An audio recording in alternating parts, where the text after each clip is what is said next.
Welcome to today's tutorial on how to change the group name on Instagram.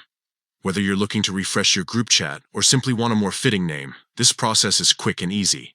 Let's dive into the steps. First, open the Instagram app on your mobile device. Make sure you're logged into your account. Once you're in, look for the messages icon at the top of the page.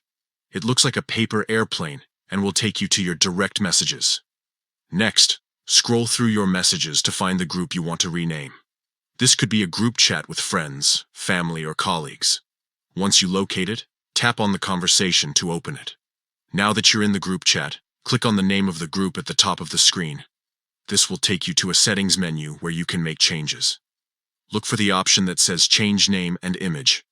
Tapping this will allow you to edit both the group's name and its profile picture if you wish.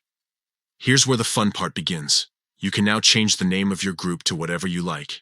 Think of something creative or relevant that represents your group well. Once you've typed in the new name, make sure to click Done in the upper right corner to save your changes. And that's it. You've successfully changed your group name on Instagram. This small update can make a big difference in how your group communicates and feels. If you have any questions or need further assistance, feel free to leave a comment below. Thank you for watching, and happy chatting.